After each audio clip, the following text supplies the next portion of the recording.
आई बाबा सॉरी, मी ह्या माणसाशी नाही लग्न करू शकत असं म्हणून आता मुक्ता तिथून लग्न मंडप सोडून निघून जात असते. सागर मुक्ताला म्हणत असतो की मुक्ता थांब, मला माहितीये की माझ्या 8 वर्षाच्या मुलाला ह्या बाईने फितवलंय. मुक्ता म्हणत असते की हो मला माहितीये ना, सागर कोळी सोडून बाकीचे सर्व लोक खोटं बोलतात, राईट ना. सागर म्हणत असतो की सावनी पूर्णपणे खोटं बोलतीये. मुक्ता म्हणते की अच्छा, म्हणजे तुम्हाला मुलगा नाहीये ना, मला याचं उत्तर द्या. सागर म्हणतो की मला मुलगा आहे, परंतु मी त्याला मारलेलं नाहीये. मुक्ता म्हणते की कशावरून. नमस्कार मंडळी, प्रेमाची गोष्ट या मालिकेच्या आजच्या भागात आज आपण बघणार आहोत. मंजिरी रुखवताचं सामान सजवत असते, त्याचवेळी तिथे स्वाती येते आणि स्वाती जेव्हा ते सर्व बघते तेव्हा मंजिरीला म्हणते की काय ग, एवढे सगळे भांडे कशासाठी, आमच्याकडे आहेत भांडे. मंजिरी तिला सांगते की याला रुखवत असं म्हणतात आणि तुमच्या घरी भांडे असतील परंतु त्यात सगळ्यात नॉनव्हेजच बनतं ना, म्हणून आम्ही मुक्ताला ही सर्व भांडी देतोय. ऐकून स्वातीचं तोंड लगेचच वाकडं होतं. तर इकडे आता सागर आणि मुक्ताचं लग्न लागलेलं असतं, मंगलाष्टका सुरू असतात. माधवी मात्र एका कोपऱ्यात जाऊन रडत असते. माधवीला फार वाईट वाटत असतं आणि तितकाच तिला आनंद होत असतो की तिच्या मुक्ताचं फायनली लग्न होतंय आणि खरं तर ती खूप भावूक झालेली असते.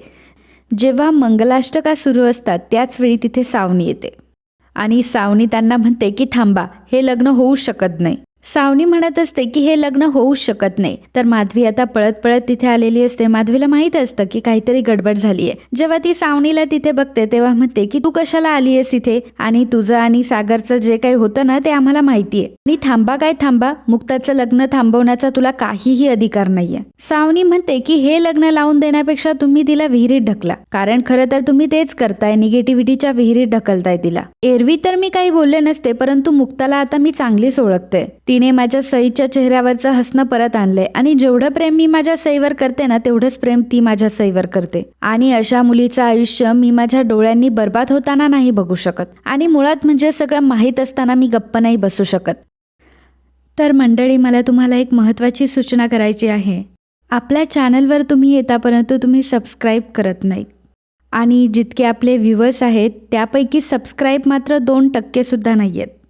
त्यामुळे प्लीज जर तुम्ही हा व्हिडिओ बघत असाल तर आत्ताच चॅनलला सबस्क्राईब करा. धन्यवाद. तर इंद्रा म्हणत असते की काय बोलतेस तू, आणि तुला काय म्हणायचंय नक्की. पुरुषोत्तम म्हणत असतो की हे बघ, आम्हाला माहिती आहे की तुझे आणि कोळींचे संबंध चांगले नाहीयेत म्हणून तू हे बोलतीयस. माधवी म्हणते की पुरू, अरे तुझं म्हणणं बरोबर आहे. खरं म्हणजे तर हिला आता काहीच घेणं देणं नाही, कारण कायद्याने हे वेगळे झालेले आहेत. सागर कुणाशी लग्न करेल हा त्याचा प्रश्न आहे, आणि तुझं मत काय असेल हेही माहिती आहे मला, परंतु आमचं मत आता हळूहळू बदलतंय, आणि तसंही त्याच्या पूर्वायुष्याबद्दल आम्हाला सगळं काही माहिती आहे, आता तू येऊ शकतेस. तेव्हा सावनी म्हणते की हो का, तुम्हाला सगळं माहिती आहे का, 11 वर्षाचा मुलगा आहे याला हे माहिती आहे तुम्हाला. आता ही गोष्ट ऐकल्यावर सर्वांना मोठा धक्का बसतो. सावनी सागरला म्हणते की काय रे सागर, फक्त तू उसईलाच पुढे केलं का आणि आदित्यला विसरलास का, आपल्याला 2 मुलं आहेत हे विसरलास का तू, आणि तू त्याच्यासोबत कसं वागलास, त्याच्यावर किती अत्याचार केलेत हे पण विसरलास का, आणि मुळात म्हणजे त्या रात्री काय घडलं हे सुद्धा विसरलास का तू. सागर आता तिला बोलायला येतो तेव्हा सावनी त्याला म्हणत असते की फक्त तुझ्यामुळे त्याला रात्रीचं डॉक्टरकडे घेऊन जावं लागलं.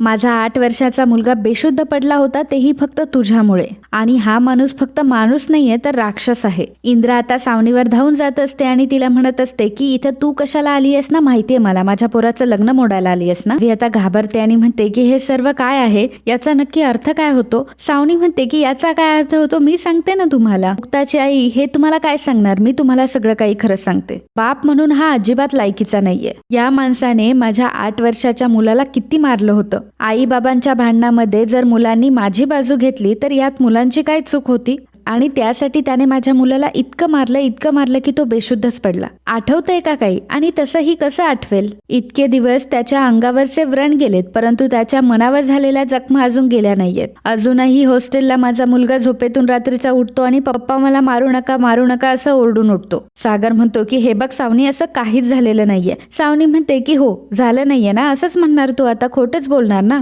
त्यानंतर जज साहेबांनी आदित्यच्या अंगावरचे व्रण बघून कस्टडी कोणाला दिली, मला मला दिली आणि आदित्यची कस्टडी माझ्याकडे आहे. कशामुळे आहे माहितीये का तुम्हाला? हा माणूस जितका साधा दिसतो ना तितका साधा तर तो अजिबात नाहीये. त्या रात्री सुद्धा तेच झालं होतं. हा एवढा चिडला होता आणि दारू पिलेला होता की हा धावून माझ्या अंगावर येत होता. आदित्यला हे सहन होत नव्हतं म्हणून ह्या माणसाने डायरेक्ट आदित्यला बेशुद्ध होईपर्यंत मार. आमच्या भांडणामध्ये मला वाचवणारा तेव्हा आदित्य होता आणि जेव्हा हा सकाळी शुद्धीवर आला तेव्हा या माणसाला माहीतच नव्हतं की त्याने त्याच्या मुलाला इतकं मारलंय. ती मुक्ताजवळ जाते आणि मुक्ताला म्हणत असते की मुक्ता, अगं उद्या माझ्या जागी तू असशील. मारणारा तर हाच असेल, फक्त मार खाणारे लोकांचे चेहरे बदलतील. पुरुषोत्तमला ती म्हणत असते की यामुळे मुक्ताच्या मनावर जे ओरखडे ओढले जाणारे ते कधीही पुसणार नाहीयेत. माधवीला आता ती म्हणत असते की आई, एवढं सगळं झाल्यानंतर सुद्धा तुम्हाला जर असं वाटत असेल की तुमच्या मुलीचं लग्न तुम्हाला ह्या माणसासोबत लावायचं असेल तर मी गप्प बसेल. सागर म्हणतो की इनफ, तुझी सहानुभूती मिळवणं आणि ड्रामा करणं हे काय पहिल्यांदा नाही घडत आहे. त्यावेळी आम्हा सर्वांना तर गुतवलंस, आता ह्या सर्वांना गुतवतीयस का? ही सगळं खोटं बोलतीये. सावनी म्हणत असते की मी खोटं बोलतीये, मग 8 वर्षाचा मुलगा आपला खोटं बोलतोय का?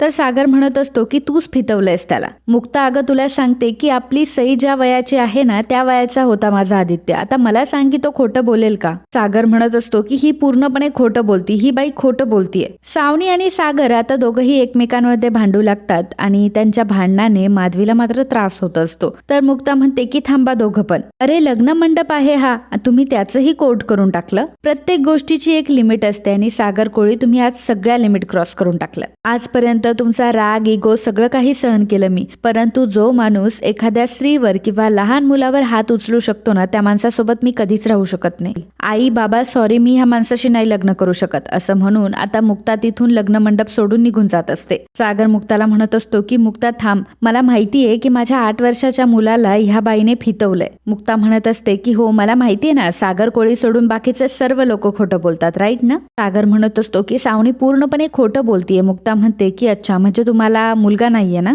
मला याचं उत्तर द्या. सागर म्हणतो की मला मुलगा आहे परंतु मी त्याला मारलेलं नाहीये. मुक्ता म्हणते की कशावरून? तुम्हाला मुलगा आहे हे तुम्ही लपून ठेवलत, मग तुम्ही त्याला मारलं नाहीत हे तुम्ही कशावरून खरं सांगताय? आणि त्याला तुमच्या विरोधात साक्ष द्यावीशी वाटली इतकं तुम्ही त्याला मारलत. उद्या जर तुम्ही सईवर हात उगारला तर माझा नाहीये तुमच्यावर विश्वास. ती तुमच्यासारखा बाबा डिझर्वच करत नाही आणि मी हे लग्न फक्त सईसाठी करत होते आणि सईसाठी मी जर तुमच्यापासून लांब असणं बेटर असेल ना तर आपलं लग्न करण्याचा काही प्रश्नच येत नाही. पुन्हा एकदा हे क्लिअर झालं की सई ही सावनीकडेच असायला हवी, तुमच्याकडे ती असणं म्हणजे अनसेफ आहे आणि म्हणूनच मी हे लग्न मोडतीये. आणि ती सावनीला म्हणत असते की सावनी आय एम सॉरी, तुमच्यापासून लपवून मी एवढं मोठं पाऊल उचलत होते. मी किती मोठी चूक करत होते हे माझ्या लक्षात आलंय आता, पण आता सगळं संपलंय. मुक्ता आता तिथून निघून जाते तर सागरला ती गोष्ट आठवत असते जेव्हा कोर्टात जज साहेब जेव्हा आदित्यला विचारतात की तुला कोणासोबत राहायचंय, तेव्हा आदित्य म्हणतो की मला माझे पप्पा खूप मारतात, मला माझ्या मम्मी सोबत राहायचंय. तेव्हा सागर उठून सांगत असतो की मी माझ्या मुलाला अजिबात मारत नाहीये, परंतु जज साहेब तेव्हा म्हणतात की 8 वर्षाचा मुलगा खोटंच बोलू शकत नाही.